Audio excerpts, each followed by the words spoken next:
Everybody, welcome back to 13 Rings, an NFC East podcast. I'm your host, Lucas, with Maurice and Earl. No Mal, but Dan from Thunder and Lightning podcast is back yet again. He's filling in for Mal tonight. Thanks for coming on last second, Dan. Very much appreciate you. How you doing tonight, buddy? Thanks for having me on. Appreciate it. I love talking NFC East with you guys. I hope everything's going well with you. Oh, yeah, everything's going great with going us. well. I know it's going to be going pretty well for Maurice tonight. He gets to talk about his team. Yes, we get to talk about the Philadelphia Eagles off-season moves from top to bottom. So let's start off with management. Let's start off with that because we had two new offensive and a defensive coordinator, and our head coach was retained. He was on the hot seat, but I could have went either way with that one.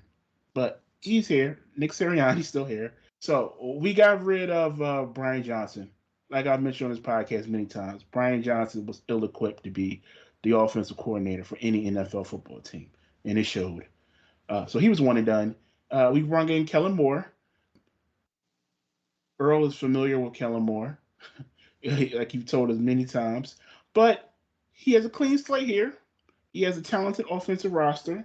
So we will see how that goes. And we have a new defensive coordinator. Vic Fangio replaced Sean Desai and Matt Patricia. That tenure between the both of them and how that worked out is still weird to me.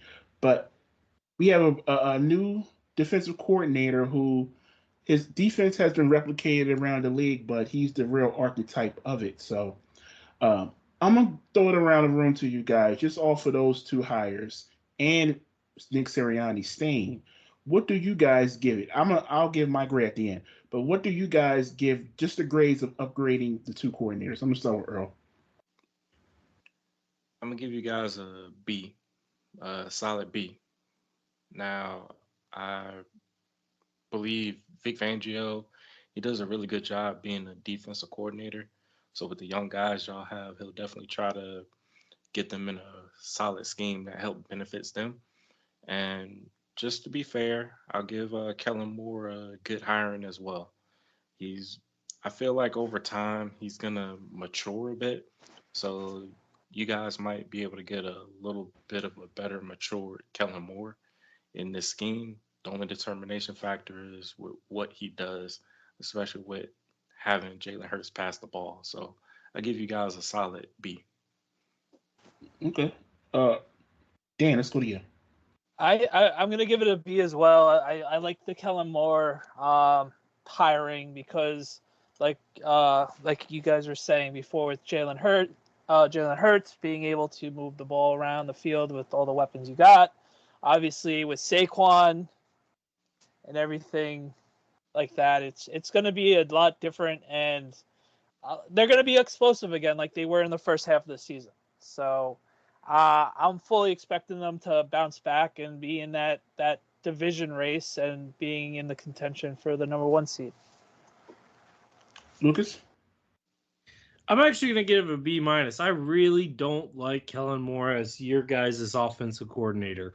And it just comes down to the fact that he's a pass-happy guy.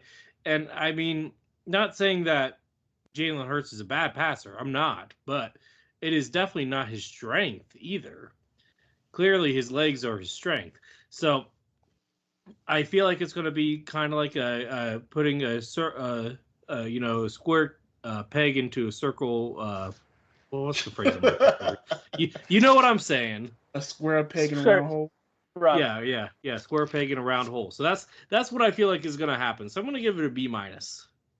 I think with all the weapons the Eagles have, I think Jalen is just fine. It doesn't matter if he has those option routes, and Earl knows more about those option routes than any of us. And it made Dak Prescott lead the league in interceptions despite only playing 14 games. He was also hurt that season, Lucas. Right. Okay. Yeah, he was very banged up that year. But let me ask you, go ahead. Okay, go ahead. Well, let me ask you this, Lucas. Do you think Kellen Moore could have learned from his mistakes? I mean, there's a chance, but and conform his offense to the talent around him? Well, there's certainly a chance, and I'd have to look at. I haven't looked at the Chargers' offensive numbers from last season, but clearly he wasn't retained for a reason, and he wasn't even given a chance to be the head, interim head coach. And usually, like a guy, if the offensive or defensive coordinator is doing a good job, taking, or if they're in good standing with the organization when a head coach is fired, they're usually given that type of chance. I know this for a fact because that did not happen to Eric Bieniemy. So that's my thing, though, right? That's not But you usual, also though. got No. I will say hiring Vic Fangio was the right move. I like that. I like, and I don't mind Sirianni staying for one more season. He just got them to a Super Bowl 2 years ago. I don't think firing him was the right move. So I'm okay with it. So B-. That's where I'm standing on it. And Big Dom is back on the sidelines. So Yeah. And he got a promotion too, from what I heard. Yeah, he got a big promotion, so he's going to be guaranteed to be on the field here on out. So that's big for them as well, just for the good juju. Fair enough. Anything, Sarah? Oh, I was just gonna counter what Lucas was saying about Kellen Moore is that there's room for growth. And anyway, I think he's still he's still a youngster. So I mean, and I'm not saying that there isn't, Earl, but what I'm saying is evidence has proven that he has not shown that amount of growth yet. That takes time. It's not going to happen a day or two or a season. He's got to go through the growing pains. So am I supposed to grade this move based off potential of Kellen Moore? I never said you had to. Okay, well, I'm going on past evidence. That is what I'm going for. I am great. So let me finish this one by saying I'm grading this off of the improvement, the upgrade at the position itself, and when you go from Brian Johnson to Kellen Moore, it's an upgrade. When you go from our defensive coordinator we had last season to Vic Fangio, it's an upgrade. That's now, fair. Sirianni, I was impartial to it. I wouldn't have been mad if he was fired. I'm not mad that he's still here. So for me, Reese, I gave it. What with that? With coming from Brian Johnson to Kellen Moore, the comparison, zero sugar to sugar. from diet soda to regular soda. Well, when you put it like that, it is an improvement. Then I gave it an A-. Whoa! I gave it an A- because you're going to get better at both sides of the football with better coordinators. Okay. And on top of that, they bring in the running back from the Giants. I think I can say his name in front of Dan, Saquon Barkley. Yeah. The name Giants fans don't speak of. Yeah, we don't speak it. Nah, he got his money. We weren't going to pay him that money, and it is what it is. Yeah, so we bring in Saquon, we lost Jason Kelsey, so we'll see how it goes. But I gave it A-. But let's move on to free agency. And before we get to free agency, I'm just going to go over some re-signings or extensions. The Eagles gave an extension to Landon Dickerson, a 4-year extension. They brought back Brandon Graham. They gave an extension to Jake Elliott, one of the best kickers in the game. They gave an extension to Jordan Mailata, a 3-year extension. And they gave another 3-year extension to Devontae Smith. Now, I'm going to put them together with the free agency. Okay, that's fine. Yeah. So from free agency, the Eagles signed. They gave a 1-year contract to Devin White, linebacker from Tampa Bay. They signed Kenny Pickett to a 1-year deal. Excuse me, they traded for Kenny Pickett. Excuse me, I'm sorry. They traded for Devontae Parker, who eventually retired, never put on a jersey, but we're going to count it. They gave a 3-year deal to Bryce Huff. That was probably one of the biggest moves. Another big move, C.J. Gardner-Johnson, a 3-year deal. Mm-hmm. Better lock his windows. Yeah, get LoJack or something, or get a driver. Nobody steals his car again.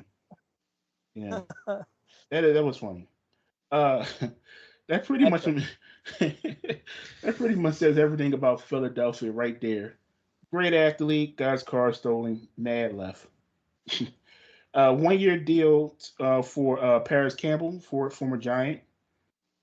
A 1 year deal for Zach Bond. And of course, the big one, the big splash was the 3 year deal for Saquon Barkley. So I'm gonna start this one with Lucas. Overall, between the extensions or re-signings and the free agent signings, what grade did you give the Eagles? Well, I think you also have to include the retirements. You lost two key contributors. Yeah, that's true. Yeah. Kelsey and Cox both feature. I mean, at least Kelsey's definitely a Hall of Famer. Cox, arguments could be made, right? Yeah. So, I'll leave it at that. So I think you guys hit it out of the park. I'm going to give you guys an A-. I think you guys did great on that. I don't hate any of your moves. You extended the guys you guys needed to extend it. You didn't make a big fuss about it like some other teams in this division. And yes, that was a shot. But no, I look. I think at the end of the day, you guys made the right moves. So I'm gonna give it an A-. I mean, Parker retiring kind of stinks. You lost two Hall of Famers, so that's why one Hall of Famer, one Ring of Honor type of guy. So you're gonna not get a perfect score, but yeah, I'm gonna give it an A-. Okay, fair enough. Dan? No, I'm thinking A, B range because like everything Lucas was mentioning, I think they just needed to just get the right players for them, and now they're gonna probably bounce back, and there'll be the Eagles I know and hate. Always in our side, So I definitely think that. So is it a B plus or A-? I'll go A-. I'll be nice tonight. We appreciate that. I appreciate it. Earl. Don't worry. Still plenty of that night left. Earl. I give y'all an A-. Okay. I think with the signings y'all were able to do, and especially with the underrated, it was a low-key trade that y'all had made before the draft.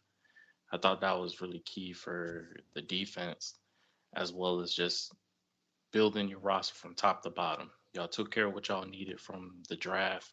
Y'all signed the guys y'all needed to draft, and y'all are really banking on those that y'all did sign.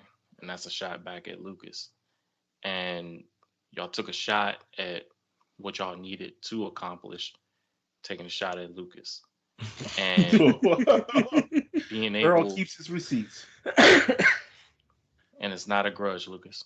And basically, from what the Eagles have done, they're trying to figure out what they need to do to accomplish and making sure what happened last year doesn't happen this year. So overall, from what I've seen that the Eagles have done, they have done a solid job in addressing what is needed as well as replenishing what was lost. I think it's just up to the corners on how they step up, especially with a lot of young guys. So, but overall, I give y'all offseason a A-. I think we it's a consensus around the board here. I think I give it A- as well. Can't give it a perfect A or A plus because of Jason Kelsey and Fletcher Cox both retiring, like Lucas said. And Cam Jurgens is the incumbent at center, but we don't know how it's going to work yet. We'll see when the season starts. Fletcher Cox, his leadership and his play is going to be missed on that defensive line. So I would agree with everyone else, and I'll give it an A- as well. All right, before we get to the draft, I do want to.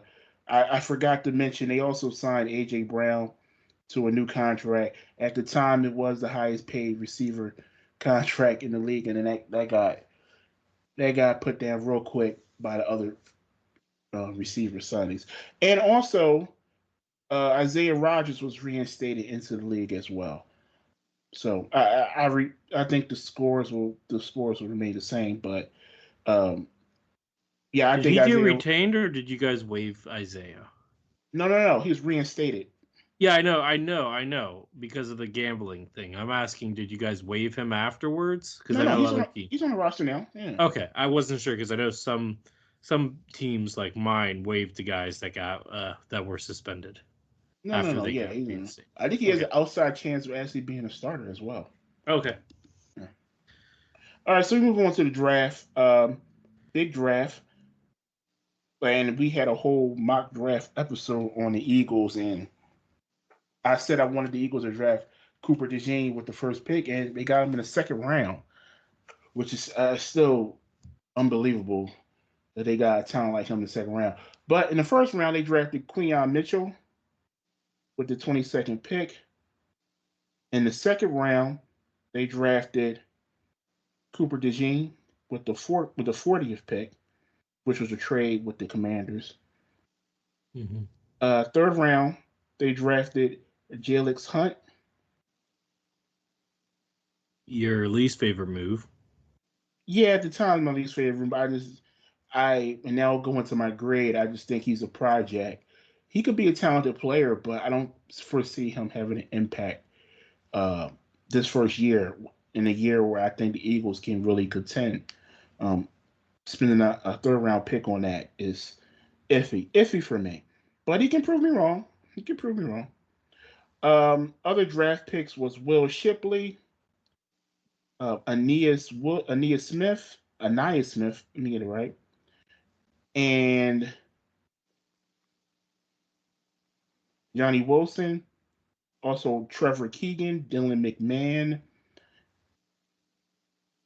and that was it for the draft. So Yeah, I like your draft. let me go to Dan first. What do you give the Eagles draft?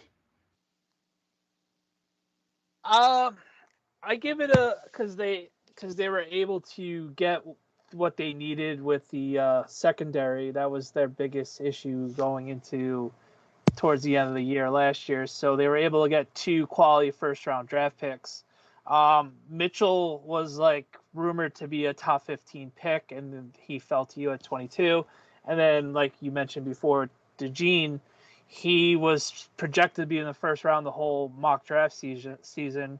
So it was pretty solid for you guys to get 2 basically first round draft picks in the first 40 picks. So I also like Will Shipley from Clemson. I always liked him coming out of watching Clemson games the last couple of years with him. He was always their main focal point, especially once they lost Lawrence to the draft and everything else like that. So I think he'll be a good backup running back for Saquon.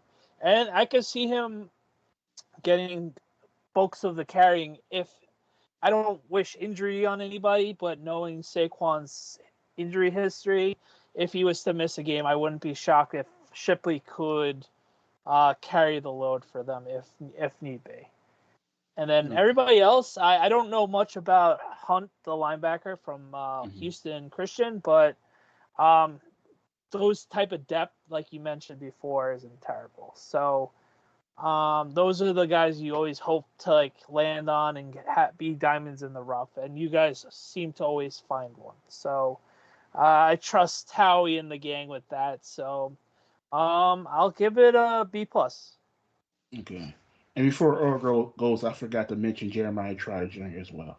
Oh yeah, that I completely forgot about that as well. Yeah, Yeah. well that's a legacy name, and he's gonna be a stud for you guys for the next decade because of that. Earl? I'm gonna go with Dan with the B plus. I really think with the first 2 picks y'all had in the draft, y'all definitely needed to address the corner position. That was definitely a key component for you guys. And along with the rest of the draft, I feel like Jalix Hunt, he's definitely one of those that I could see definitely as a reach, but one that has raw JUCO potential where he could be someone to rise up the depth chart if he takes that step that he needs to. Will Shipley, not a bad pickup. Anaya Smith, he's definitely a key guy that could be a slot guy.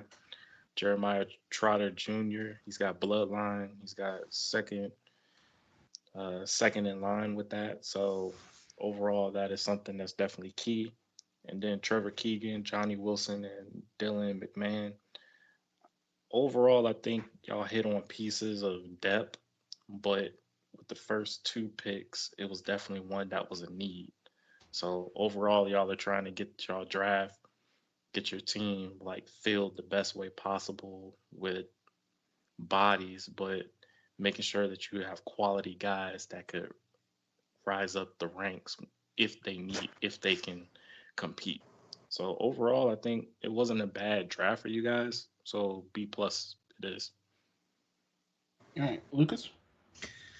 For me, I'm actually going to give you guys an A because I think you guys hit every need that you needed. You needed to shore up the defensive side of the ball, especially the secondary. You did that with the first two picks. You were able to, climb up because Cooper DeJean had no business being there at 40, and then I thought the Commanders were going to pick him. You guys ended up making a trade, and I think that benefited both teams greatly.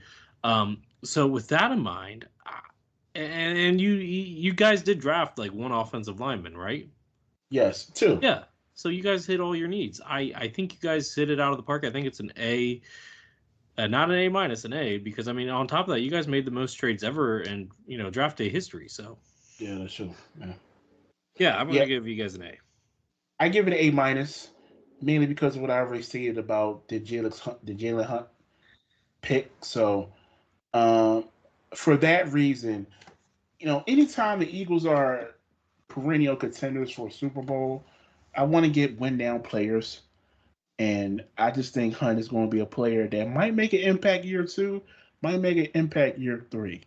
But on the depth chart, I don't see him rising through his rookie training camp. So for that reason, I did give it an A minus. I thought they basically drafted had two first round picks with Mitchell and DeJean. So for that reason, I give it an A minus. All right, real quick, let's go to the post draft free agent signings. Um, just the two names that I've already stated before, I really like. I think defensive tackle Gabe Hall is going to make this team. I think he's a talented player that should have been drafted. And the tight end, and that's not, excuse me, not tight end, the tackle, let me say his name right, Lincoln Villali from, I think he was a rugby player from Australia, in the same line as Jordan Malata. He's a project player, undrafted, so whatever, you can give him the time he needs to develop. So I really like those two moves. Both guys, I think, can make an impact down the line. Gabe Hall, I give him a shot. I give him a shot to make this defensive line rotation this season. So real quick, will you guys give a grade for the post draft free agents? Lucas. I mean, I'll be honest, I didn't do too much research on you guys. So, I mean, because, had to do a lot of research on ours, my teams. I'm going to give you guys, if I'm being like totally honest, I'm going to give you guys a C just because I don't think there was any, like standout names. I mean, I could be wrong, but I'll give you guys a C just because like it's an average grade. It's average. You didn't do bad. You didn't do good. You were just kind of like, okay. All right, before we go on though, let me add this too. They also picked up Mekhi Becton and John Ross. Well. And I think Okay. Becton's I'll going to make give the you team. guys a B minus for that. I'll give you guys a B minus. Becton is going to make the team. He says outside chance for actually being the starting guard, the right guard. We'll see. Mm-hmm. And John Ross, I'm hearing good things about John Ross. He's really matured and his mindset is really focused on football. But we all know he has the speed. So if he can get it all together, I think he has an outside chance of making this that receiving team, that receiving core. Dan, what you got? I like Lucas. I didn't really follow much of the Eagles post draft free agency, but with Becton, obviously, if he's able to stay healthy, and I think with a better culture than it is with the Jets, he arguably had the best potential out of all those tackles that were drafted that year in 2020, but with the biggest risk, and obviously what the Jets found out. But if he is moved into guard and the sky's the limit with him and he stays healthy and he puts his head down, I could see him being a good guard. He's a mauler when he's in the running game, so I could see that happening. As for John Ross, I think it's more of a camp body. If he finds a way to stick with the Eagles, good for him. I'm not obviously none of us are going to expect him to do anything more than fly patterns and deep passing routes. So if he makes the Eagles, I will be pleasantly surprised, but I've seen crazier things, So I guess I'll be nice and say B. Earl? It's like a very low risk, high reward type of moves, which you can never hate on. Yeah, true. Yeah, I agree with Dan on that with low risk, high reward. I would give you guys a C plus. I think with picking up Beckman, I think with his situation in New York, it was just health reasons. So if he can stay healthy with the Eagles, and from the past couple of seasons, the Eagles have had a solid track record for the O line. If he's able to stay healthy, he could be a solid asset to that line, especially with him being able to maul people if you kick him out at guard. And especially with the run game that the Eagles have, it could be someone of just low ceiling, high ceiling type thing where you actually got to steal with him if he is able to stay healthy, and that'd be a key lineman for you guys. And John Ross, I feel like with him, he has the speed, but it's also the maturity thing as well.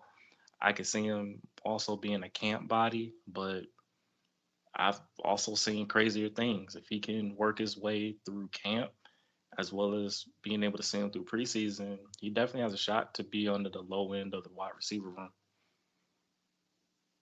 So you give it a B? C plus. C plus? I give it a straight B.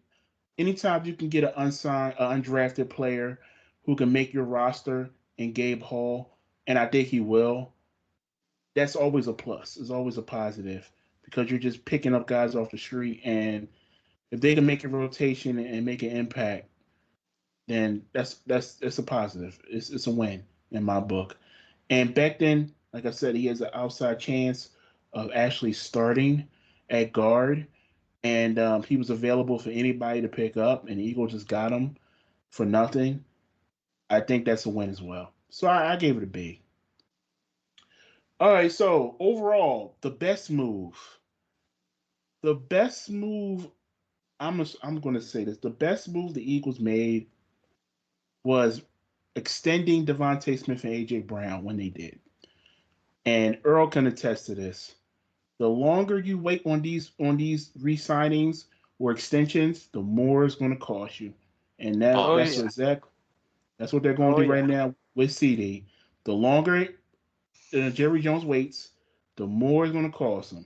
So Howie got him out of the way early in the offseason, and down the road, those contracts are going to look really good down the road. So that was the best move for the Eagles. Earl, what you got? Yeah, I agree with those being the best moves. Y'all locked up your key wide receivers, so it's no worries on who Jalen Hurts is going to throw to.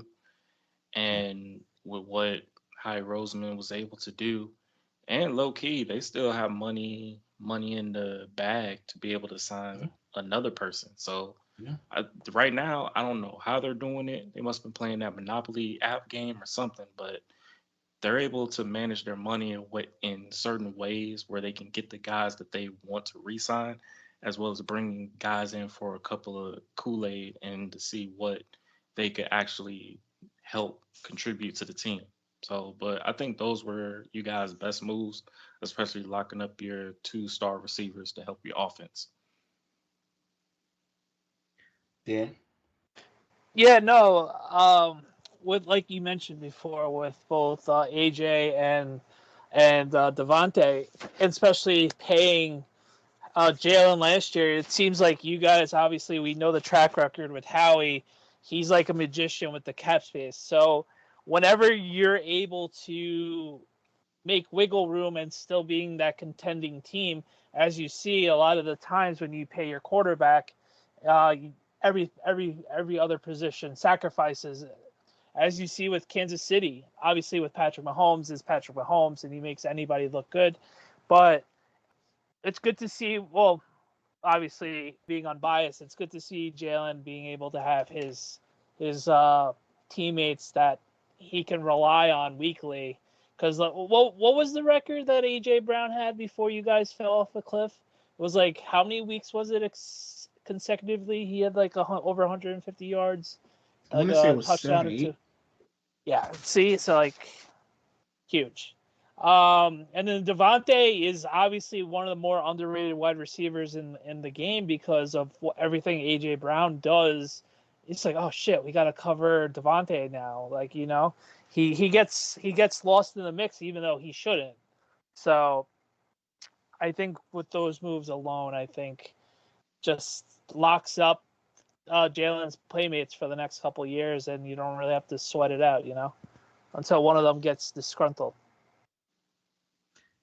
Yeah, for me, I'm actually going to zag here, and I'm going to say drafting your cornerbacks of the future, and Cooper DeJean and Quinyon Mitchell. Your defense was horrendous last year. Even before your guys' skid, it was struggling. Now you have two cornerstone corners, and there's on rookie contracts for the next one for 5 years, one for 4 years. That's a steal. So yeah, I'm gonna say it's the drafting of those two guys is actually your best move of the offseason. Okay. All right. Worst move. The worst move the Eagles made. Anytime you trade for a player, they never play and they just up and retire. I would say that was a pretty bad move. Um, can't really gauge somebody, you know, potentially retiring, but doesn't look good. Doesn't look good on paper. Uh, so that's going to be the worst move of the offseason. It's just like, why would you trade for a player? Now, if he just up and thought at that moment, hey, I don't want to do this no more, and retired, I mean, I kind think of that's pretty sucks. much what happened. Yeah, it kind of sucks. So I would say more embarrassing than worse, but that's my worst move. Lucas, what you got? I'm gonna actually say tough one here. I'm actually gonna say, and this is gonna be a hot take. I'm gonna say hiring Kellen Moore. I really don't Ooh, like that move for you guys. but you agreed it was an upgrade though. Just because of like I could say it was an upgrade from going from Nate Turner to Eric Bieniemy, but is it really is the team in a better position? And by the way, Brian Johnson's with your team now, right? Yeah, he's the passing game coordinator. All right. Good I luck with mean, that. we'll see. We'll For a see. I rookie mean, look. QB? I mean, I know your quarterback loved him, so I mean, clearly that Well, wasn't the issue. they were personal friends, and that's kind of the reason why he got the job to begin with. No But go friends, no emotion, straight business. right. Well, like I said, I think Kellen Moore was Come not on. the best fit. I think he can be a good fit somewhere else. I just don't think with your quarterback, his style versus what Jalen likes to do is the best mesh. I think Kellen Moore will configure his offense to the players that's on that team. And there's a lot of talent, and it's kind of hard to mess it up. It was messed up last year, but at least this one, And the this following core. years. Well, no, the offense with Frank Wright was pretty good. Yeah, Frank Oh, Wright. I you mean, meant he get the Eagles. I was just saying Yeah. where Kellen Moore went. Oh, okay. Yeah. So what you got, Earl? I'm gonna say it was Devontae Parker that y'all had. Yeah.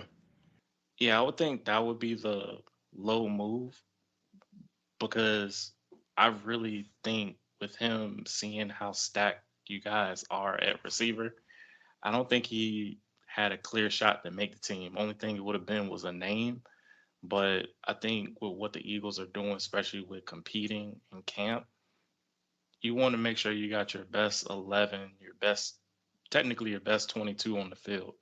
And I feel like for him on offense, I don't know if he would have made the roster overall, but I just think it was more of an understanding for him that he might not have gotten a chance again, especially after his time playing in the league, to be able to be on the field.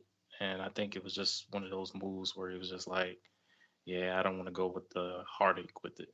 But I think signing Devontae Parker and then just to see him come up and retire, I think I don't know, it's just kind of a little downgrade, but it really didn't hurt y'all at all Mm. with him gone.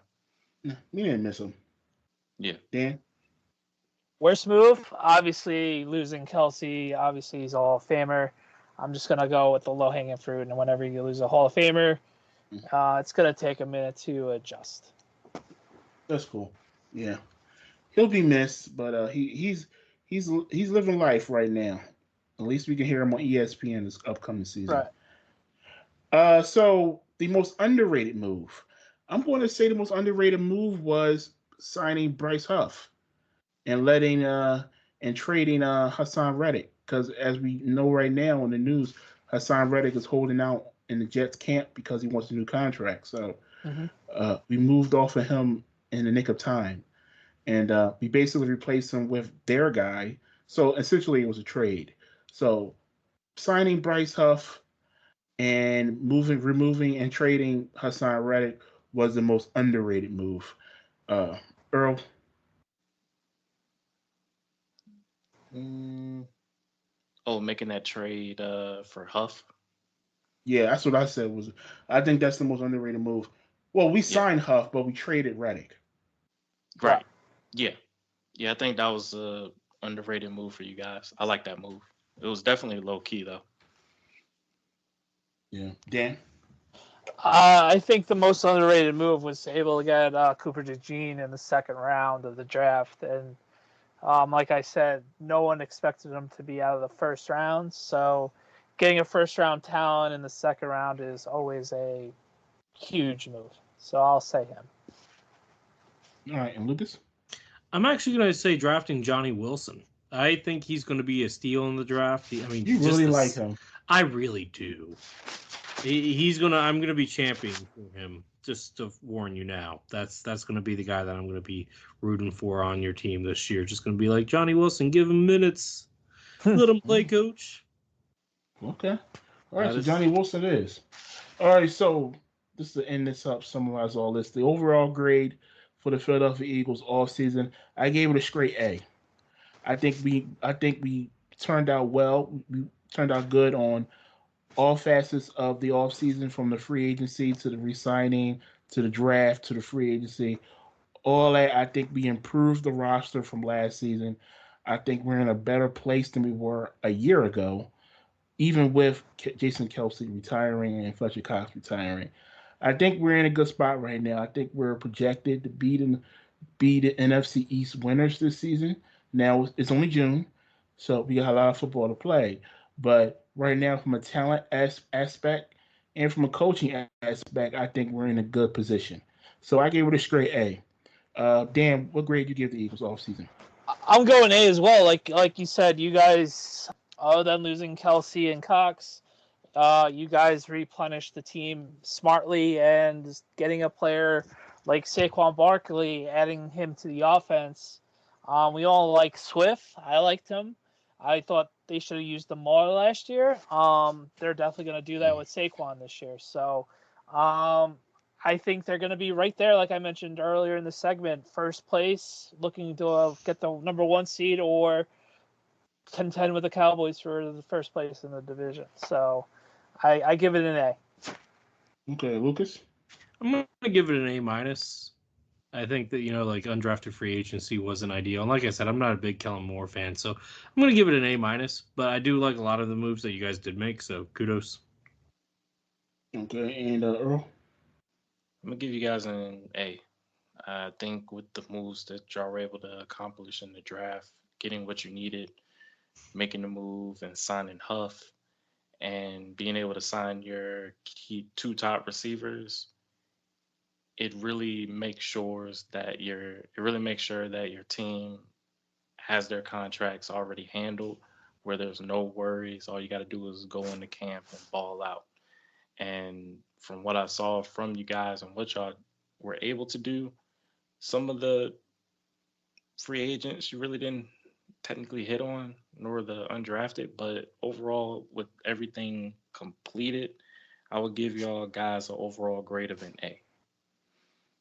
All right, Lucas. I've already said mine, Oh, dude. he had a A minus. Oh, you did? Okay. Yeah. Oh, so okay. Yep. My bad. So, So yeah, so we all agree it's an A. not all of us. What did you say, Lucas? I said A minus. Who didn't say A? What? Did Dan give it A? Yeah, I gave it an A. Oh, okay. No, you know what? Anyway, let's move on. It's late, guys. It's late. Earl, take the wheel. I got you. All right, we're gonna shift over to the NFC East team news, and we're already seeing Maurice cooking. Maurice, do you have any updated team news? Yeah, back to me. The only team news was actually bad news. Didn't involve an actual player. It was Saquon Barkley's father. Um, he was, I think he was arrested or something like that with a gun. Oh Mm. no. Yeah, so we're gonna see where that goes. Didn't involve the team. Doesn't involve Saquon, but his son does play for Philadelphia Eagles, so I guess it's news. So we'll see where that goes. But besides that, it was a slow week for the Philadelphia Eagles. Okay. And that's pretty much it. Yeah, that's it. Alrighty. The only team news I have with Dallas, they're gearing up for training camp, getting ready to head out to Oxnard. From what I saw from mini camp, I saw that some of the tight ends, I think this is going to be like a overall solid tight end room where Ferguson said he wants to take that next jump as being the number one tight end for the Cowboys. I believe he can. He has he definitely had the upside this past season, and seeing two guys that they picked up where John Stevens Jr. is coming off an ACL tear. He bulked up and he's got more of a wider frame, especially at the tight end spot. Luke Schoonmaker, he's gonna have to he's got to stay healthy because I think he might get bounced off the team depending on the tight end room. And seeing Brevin Span form with his upside, I think that's probably going to be the top three tight ends for Dallas this upcoming year. But no news on CD. All I know, he's still training outside of Dallas. Micah, he showed up to mandatory minicamp, and he's basically he's actually been doing some solid training outside of being on being there with the team, and I think it's okay. I just know he's taking some heat, especially with his leadership and some other things on how he's rolling. He did the exact same thing last year. No one didn't say anything. And I already know this time around he's getting the contract. So a lot of wee woo things of smear campaigning of contracts is coming up. So Earl, can I ask you a quick question regarding Micah? go So ahead. he recently said that he's only said around 20 words to your new defensive coordinator, Mike Zimmer. Is that a concern for you, or do you think that it's a whole lot of nothing? It's a whole lot of nothing. Are you okay with the fact that he said that to the media, or do you think that should have stayed in house? I think it would have stayed in house, but Micah's always been talking. So there's nothing that's like changed. Only thing that I could hear is that someone in the room is saying that Micah Parsons is wearing thin. And all I can see is there's a lot of Cowboy reporters, some Cowboy fans that are infected trying to spear stuff. So I'm not falling for it. Okay. And that concludes my news, but we're gonna shift over to Dan. Dan, do you have any team news with the G-Men? Well, since the last time you recorded, Darren Waller has officially retired. Yes. Basically citing in a 17-minute video, basically mental health was really what came down to, and not being mentally in it anymore. Citing a couple of reasons, especially one scare during around November when he was on the injury list. He basically had a panic attack and just didn't feel right. So the Giants got $11 million in cap space back, so that was huge. Maybe sign a player or two to replace that void of money wise. The Giants, I don't know how much, they didn't report the money yet, but they did sign a veteran corner, Trey Herndon from Jaguars. He seems to be like that nice depth piece, especially in the unproven secondary room that the Giants have. And we had minicamp this week, and it's the Malik Neighbors show. It seems like everything this kid does is touching to gold, so hopefully that stays when the season starts. But so far with that, Daniel Jones has been practicing, but he hasn't been doing 7-on-7s. And it's looking like he's ready to go for training camp in next month. So that's about it from Giant Camp, Campland. Those are the biggest things. Oh, Evan Neal hasn't practiced due to the ankle issues, so there's some concern with that. Josh Zudu has taken his place as the starting right tackle, which I don't particularly love because we drafted him in the 3rd round to be a guard. So kind of nervous with that, but we'll see what happens with that. That's about it for Giant news this week. Thanks, Dan. And I know with that situation with Neil and next man up, and that's going to be something you just got to see how it progresses and so on. Lucas, do you have anything to talk about the Commanders with team news? Yeah. So Dan Quinn gave us an update regarding Johnny Newton. He has hit all his benchmarks so far in his recovery process. There is no commitment whether or not he'll be available at the beginning of training camp. We'll have to wait and see on that. On top of that, just, a lot of veterans keep on talking about Daniels and his poise, especially guys like Terry McLaurin. So that's really good to see. And just communication, how well Daniels communicates as a rookie. That's something that really sticks out to them too. Outside of that, I can't think of anything major news-wise off the top of my head. I think I covered most of it last time. But yeah, the Johnny Newton stuff is just something to keep an eye on moving forward. Alrighty, is that it? Yep, I believe that is it, sir. So let's go ahead and switch to Maurice. All right, so the mailbag this week comes to us from the Washington Commanders. And you guys clown me, I'm going to clown you, Lucas. Get him. We got no response, no mailbag questions from the Washington Commanders fans. Wow, that's on Twitter, crazy. X, or Facebook. Oh, you guys act like you guys haven't had that happen to y'all before. But I at least had one. I keep my receipts too. Okay. Yeah, at least I had one, Lucas. So what's up with that, Lucas? I mean, look. I guess the fans think that they know everything, but no, I'm joking. But in all seriousness, I do have a question though. We do have a question. Okay. And this question comes to us from, I'm going to say right now, quote unquote, an anonymous person. Oh, I'm sure it's anonymous. Okay. Who tweeted it, but they made a point to make about Gary Clark and why is he not a Hall of Fame receiver, but Michael Irvin is, and their stats are very comparable. That is a good one. So let me throw this question out to everyone. Anybody can speak on it. Do you think Gary Clark, receiver from the Washington Redskins at the time, deserves to be a Hall of Famer or at least get attention? I mean, the answer is yes, absolutely.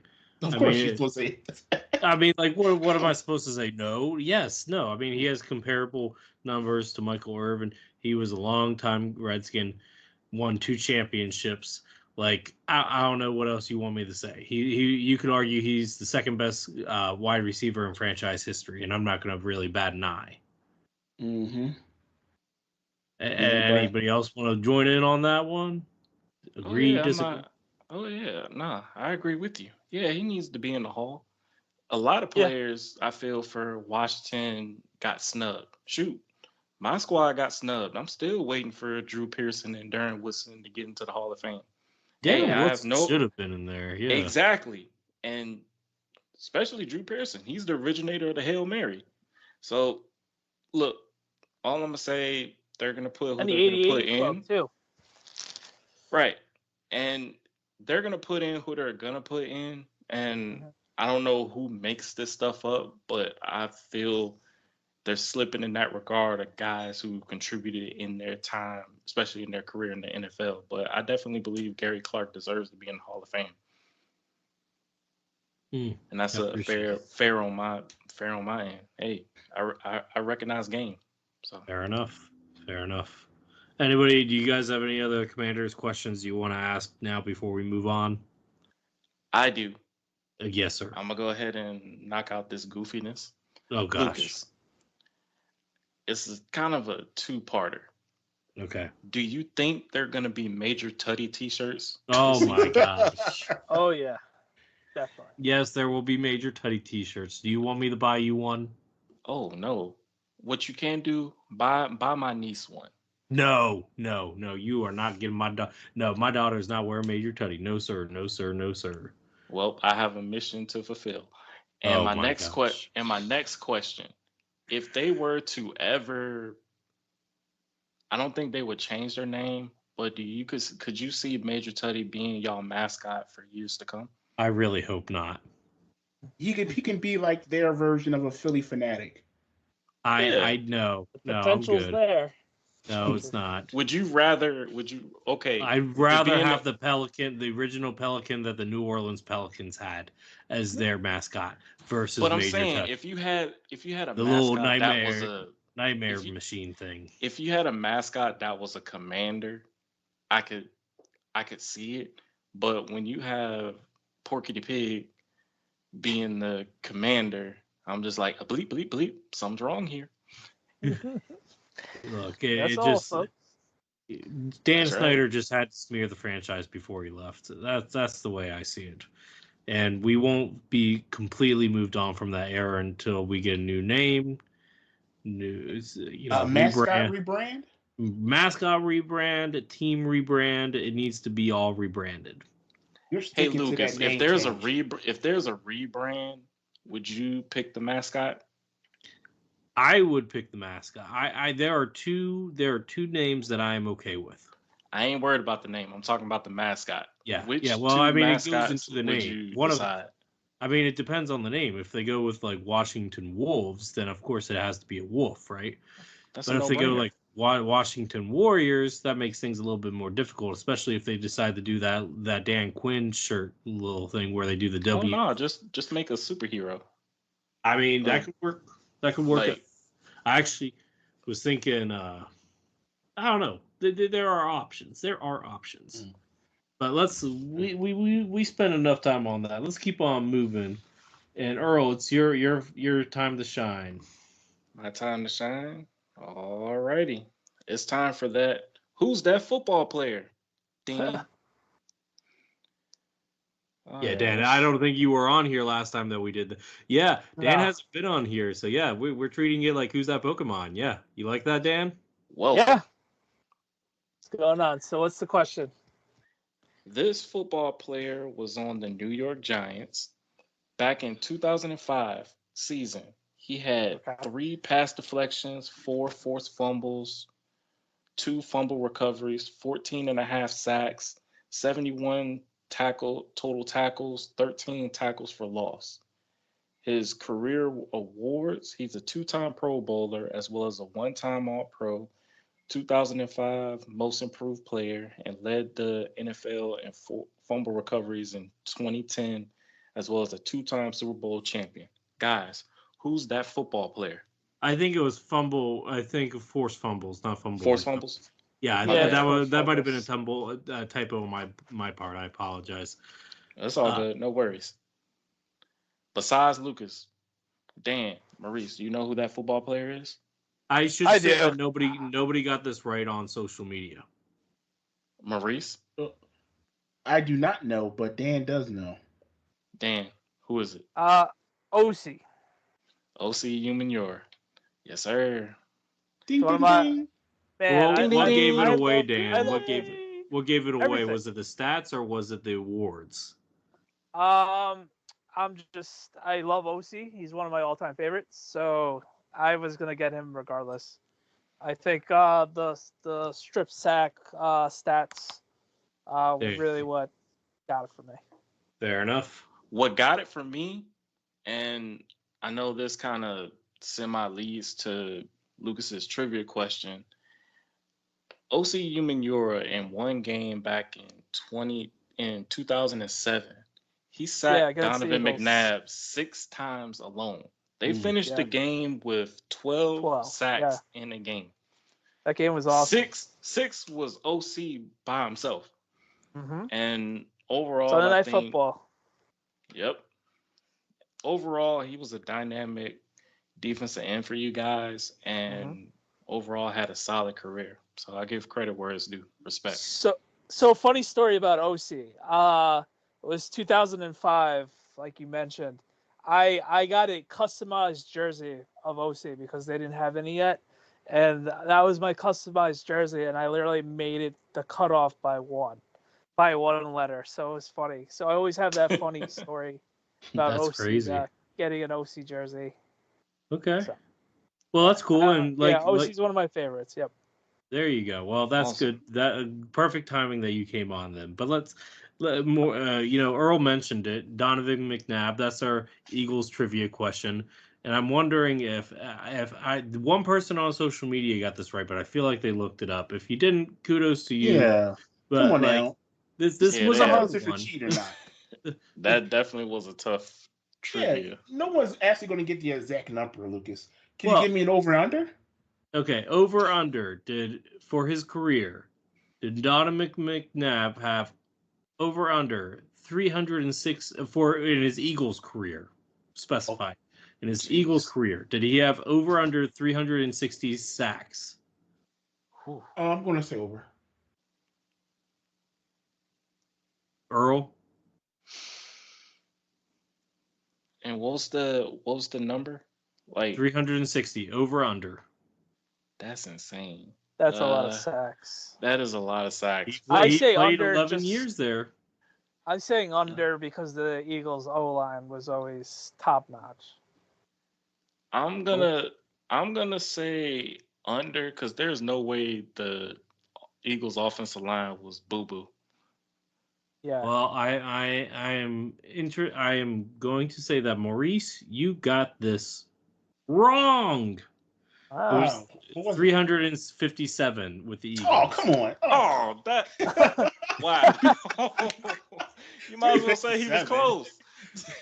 Hey, it was an over/under question. But he actually has 410 for sacks on his career.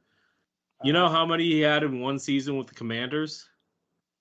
Oh, what was that? The 2013 season? Oh no, that was the 2010 season. Oh man. How many? Was it for you not to get a jersey? I mean, look, I wasn't gonna get a jersey anyway. I was 18 at the time. I was not working yet. In 13 games, he got sacked 37 times. Some Daniel Jones numbers. Yeah, that's a lot, and that was the end of his career too. So I know. Yeah, that was the second to last game of his career, which was crazy because the year before he made the Pro Bowl. Right. I don't know what it meant. Something about going to that team to just fall off a cliff. Well, I mean, he was 34 anyway. So yeah, that was the trivia question. Felt pretty good about that. So now we're gonna go, and we actually skipped over the poll question. We need to go back to that because Mal's not here, and I'm gonna take over for that real quick. And so Mal came up with the Giants poll question for Friday, and that was, is Darren Waller going to retire, which was hilarious because a couple hours later he actually did retire. So everybody said yes. That Right. on all three platforms, that was an easy one. They said yes. The answer was yes. So that was the easy one. Now let me pull up these other ones here. Let me go first to. We did two other ones. One was about Tua's little brother ended up signing in the CFL. I thought that was a good time to ask if any teams in the NFC East should have taken a chance on him. And the number, it was actually a little divided. I was pleasantly surprised on that one. So let me pull up those numbers real quick. But what do you guys think on Twitter? What do you guys think the number was? Like, who was getting the most on that one? I probably would say Commanders because of the local feel of him playing for Maryland for a couple years. Ooh, that's an interesting idea. Yeah, yeah. I know when I voted, but I accidentally hit the Commanders. I was gonna say Dallas because with everything with how the media spears up the quarterback situation with Dak Prescott, but yeah, I actually wouldn't mind seeing Tua's little brother in DC because he was at Maryland for most of his career in college. So, on Twitter, it was actually the Giants at 51%. Oh, I think it's because the Giants probably have the most of need at quarterback. I don't know. I think they Yeah, have I the think biggest it's clear as question. day. Most writing mid. on the wall. Yeah, I don't know. I agree with the writing on the wall, but I don't think we could get to his brother to fill that void. Yeah, now, Earl, you are correct on Facebook. Facebook, that was 57% of the voters said Cowboys. Oh, wow. Yeah, I know where they lie. Mm-hmm. They're a bunch of zombies. I get it. Dang, Earl. Earl's like, no love lost. Mm-hmm. All right, and then on YouTube. Oh, I forgot to put it on YouTube. My bad. Well, never mind on that. We'll go to the next one, and we'll start with the next one, which Maurice posted. Good post, by the way, Maurice. Mm-hmm. Good question here. It was a follow-up question to one of our sound bites, and it was which running back will have more rushing yards and touchdowns combined this season. In 5 votes on YouTube, Ezekiel Elliott edged out with 60%. Oh my god! And on Twitter. Oh, hang on. On Facebook, everybody said Ezekiel Elliott. Nobody voted Devin Singletary. And then what were you about to say on YouTube? I mean, on Twitter. And I think on Twitter it was all Devin Singletary. Yeah, it was all 3 votes, all Devin Singletary. We needed to do a better job of promoting that one, but still interesting. So anyway, on that note, Maurice, let's wrap this one up, bud. Yeah, let's get out of here. So we thank everyone for listening. We thank everyone for watching us on YouTube. Thank everyone for downloading the episodes. And make sure to subscribe to the podcast on Spotify, Apple Music, iHeartRadio, and Amazon Music. And like I mentioned, check us out on YouTube. Subscribe. Give our videos a thumbs up. Check out our bloopers. And also make sure to follow us on Twitter or X, Instagram, Facebook at 13_rings podcast. Until the next time, have a good day. See ya. Blessings. Thanks for having me on, guys. Appreciate it. Yeah, thanks for coming on at the last minute, man. We appreciate it. Thank you. Greatly appreciate it.